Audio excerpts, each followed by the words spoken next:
Maging ina na ninyo o ikan kayo tikan takmang ka na zero. Oh, ilang porsyento ang intelligent ng isang leader? Patakot ko yung surat yun. Masunuring estudyante. Ano ba? Ilang porsyento ang attitude? Hanyong may pagkaw? Anak si Ron. Tatlawan na zero. Number 3, ano ang layunin ng leadership outreach na ito? Duwalaan. Duwalaan na sa timbasak at taligabigat. Itahan mo dati na battle, in spite of ano ka nagkakatawa, kitak mo naman tinatbuka o nag-drag.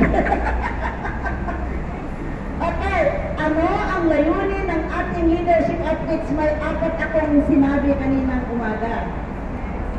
Simple lang ito. Katuwaan lang, katuwaan. Number 4. Okay.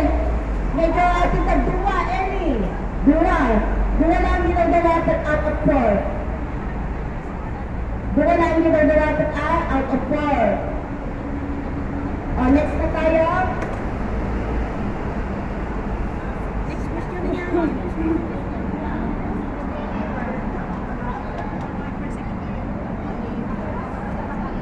Exchange kayo, exchange. So, hindi ginagan nyo dito. Dinagan ko ng correct to kapelyo, isang buti mangitad mo, nangasok ang score. At pili tayo dito, team number 5. Okay. Mapantayan, team. Maglalako. Ano? Baka niyo ka na mawatan din ang cellphone. Mawatan. Sige lang. No problem. Ayan, mapantayan. Yes po. Nag-exchange na yan. Yes po. Abalin English, Tagalog, Ilocano. Aglalao. Aglalao. Nag-English na yan. Ay, nag-English. Nag-English kami. Nag-Ilocano pa, nag-Tagalog Okay, pa. number 1. Ilang porsyento ang intelligent? Ay, nakikisagot ko ate. Correct. Checkan nyo ah. Ay, nakikisagot Ilang ko. awalan mo Ay, na magkatubaran tikatubayo?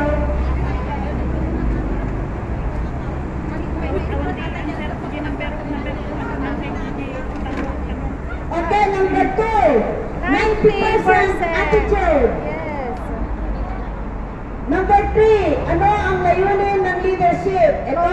Close bonding. Magkaroon ng close bonding relationship ang bawat isa upang madagdagan ang angking lakas ng pamamahala. Mapalakas ang mga angking kahinaan, mapalakas ang pagtutulungan at pagkakaisa ng kapatiran.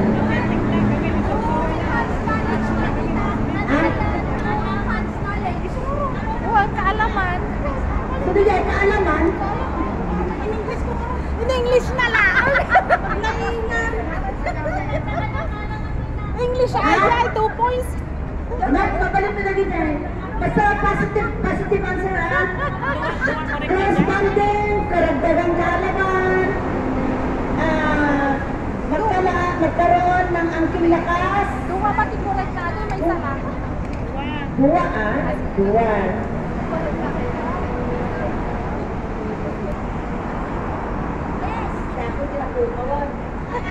Leader ba ay isang kaloob ng Diyos? Yes. Ang mga namamahala sa loob ng USFI ay walang Sahod. Correct. Yato. Ano ang self-empowerment? Pag kumabiro ka niya. Ay ang gagaling nila. Choose to work.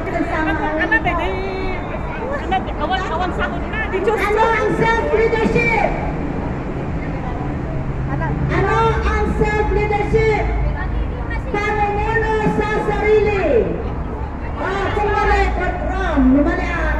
Ang correct answer is pamumuno sa sarili. Tagalog lang. Gusto pa yan. Tinagalog ko lang leadership. Ikaw na ang description lang yan. Okay, pero kadang-kadang na lang. Number 8. Ano ang spiritually conscious leader? Awan ata ka lang. May kamalayan sa karunungan sa mga espiritual na bagay. Ay, ano, dyan na kasama nga eh. Ano nga namburan? Atatibay ng sermon. May kamalayan at karunungan sa mga espiritual na bagay. Anong number na po? Number 8. Dyan ang boses na. Karunungan kumain, karunungan sumayaw. Kailangan karunungan sa mga espiritual, kailangan may espiritual na bagay. May kamalayan sa espiritual na bagay, correct. May karunungan sa espiritual na bagay, correct. Pero nung kamalayan at karunungan lang, para saan yun? Diba? Ron. Number 9. Ano ang spiritually matured leader? My God, so my peace. Tagalog. Almado. Tagalog. Masiri, pwede lang. Hinog. Sunod yung bangana, translate na. Hinog ang kanyang pag-isip bilang pinuno. What? Siyempre, pwede lang ka. Nalaon yung utot na, hangapin. Matured na ron, hanga na ganos, ibig sabihin, hinog. Hinog na siya. Number 10. Merong 11 na nabanggit kanina, pero sa ang hinihingi ko, ano? Ano ang pangunahing tungkulin ng isang spiritually matured leader? Encourage member to join spiritual mothers. Mabuting gawa, marunong magbahagi ng salita ng Diyos, meron siyang listening skills, matatandaan ng kanyang naririnig, o ano pa.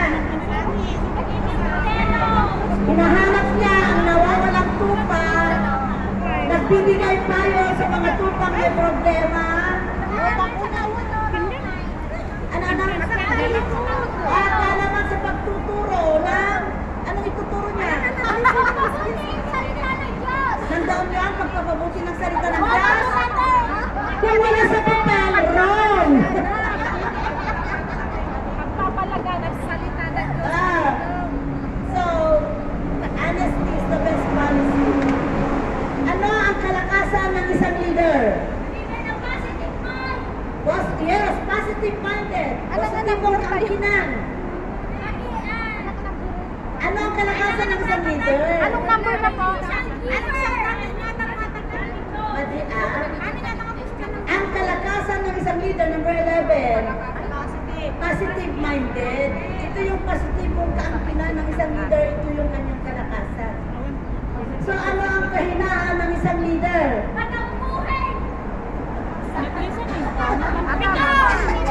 Mga biglan, maramdaman. Ibig sabihin, negatibong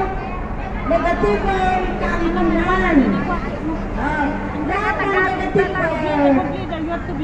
Lahat ng negative minded, that is kahinaan ng leader.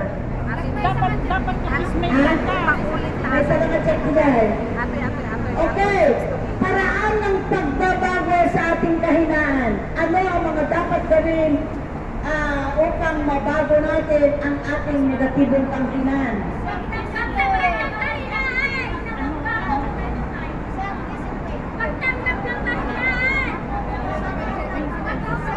Inhale, exhale. Sanayan ang pagiging kalmado.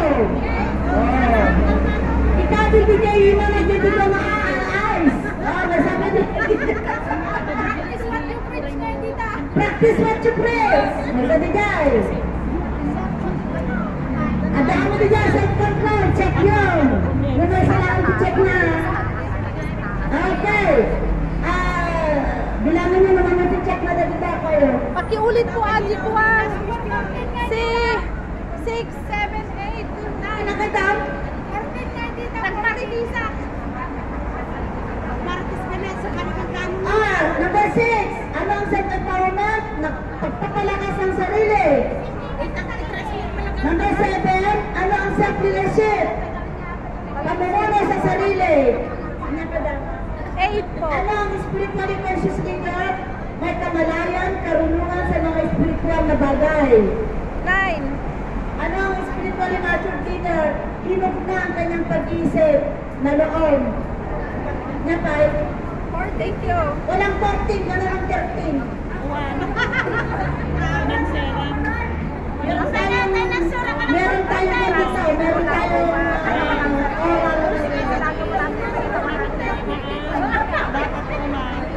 okay, this, the highest score is 16. At dapat kung may number 15 na natin na isang awa. 16. Dito yung 15. Na lalakan ko. ang pinamitin. Natinag. 13. 13.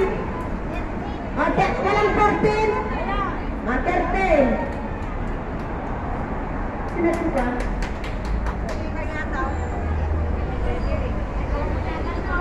Ito yung atinagan na kanagpit.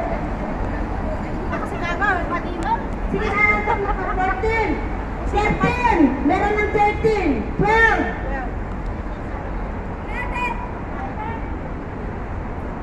Sino din yung naka-sport to 13? Halika na.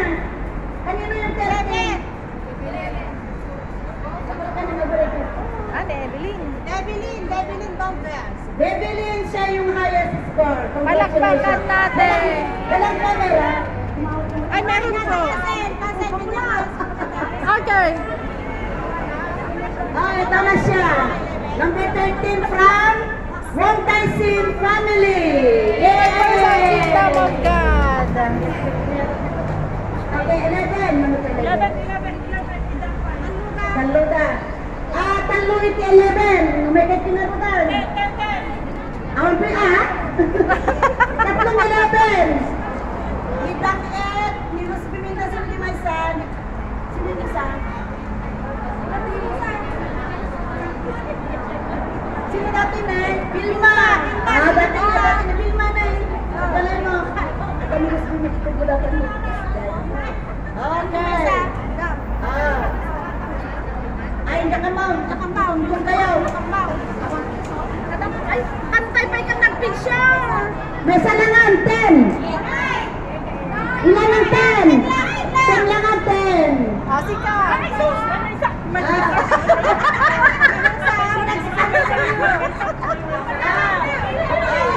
Picture. Awari tinain. Okay. Apa yung mano tinain? Ano tinain? Adupay. Adupay.